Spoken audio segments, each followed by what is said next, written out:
Little Miss Late takes her time. Roger Hargreaves.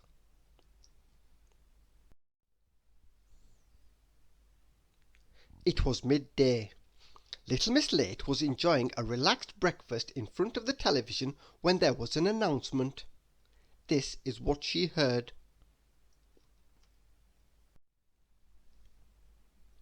"The first 6 people to come to the supermarket will win a fabulous prize," announced the television presenter. "The lucky 6 can fill their shopping trolleys with whatever they wish, without having to pay. It's completely free." "How extraordinary," said Little Miss Late. "I must try to win that prize, and there's not a minute to lose."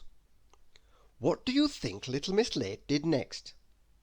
Instead of rushing to the supermarket, she finished her cereal, made herself some toast, slowly drank her tea, then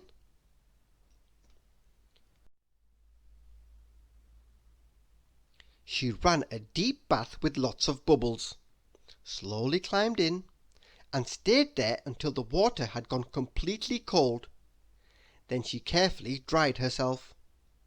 But perhaps now, at last, Little Miss Late was ready to go to the supermarket to try to win the prize.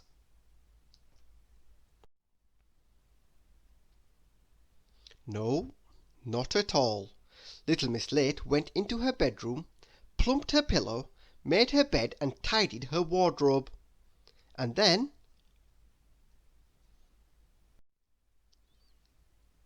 in no hurry at all, Little Miss Late started to walk to the supermarket. When she arrived at the supermarket, she met Little Miss Bossy pushing a very full trolley. "Always late, Little Miss Late," said Little Miss Bossy. "I arrived a long time before you, and look what I have won. If you wanted to win the prize, you should have been much quicker." Too late. Poor Little Miss Late. Not only was she too late to be one of the first 6 customers, but she was so late that the shop was shutting. Little Miss Late was so disappointed. The next day, Little Miss Late received a letter that cheered her up a great deal. "Wonderful!" she cried. "I have been invited to a jumble sale. I must get ready quickly because it starts at midday. This time I really mustn't be late." Little Miss Late spent a long time getting herself ready. "This time I'll be sure not to miss anything," she said to herself as she finally left the house.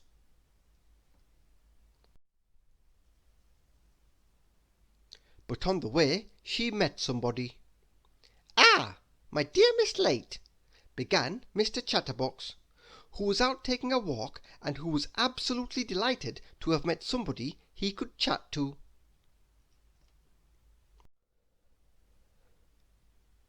"You're looking splendid," he continued, "as you always do, in fact, quite splendid, like a ray of sunshine. Ah, the sun! What a marvel the sun is! Dear Little Miss Late, did you know that 9 planets orbit around the sun, 10 according to some astronomers?" And on, and on, and on, and on, and on. He talked for so long that when Little Miss Late arrived at the jumble sale, Mr. Mean was shutting up. "Oh, no," said Little Miss Late. "Please don't tell me that I'm late again."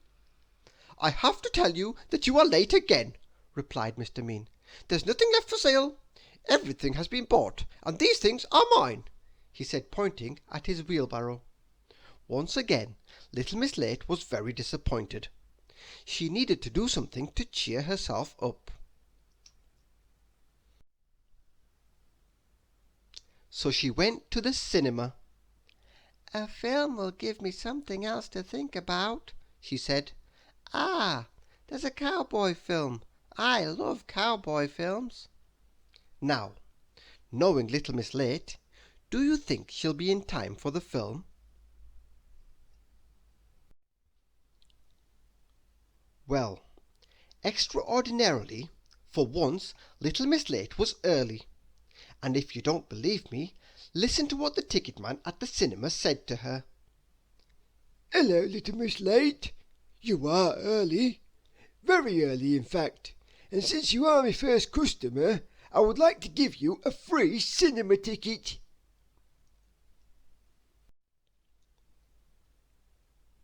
For the very first time, Little Miss Late was early, and she had won something. Happily, she sat herself in the middle of the big, empty cinema and began to eat her ice cream and drink her fizzy drink. The cinema lights went down. Little Miss Late waited, and waited, and waited. After 2 or 3 hours of sitting in the dark, Little Miss Late fell asleep. Do you know what woke her up? The film she'd come to see, which hadn't been due to play until the next morning. Thank you for listening.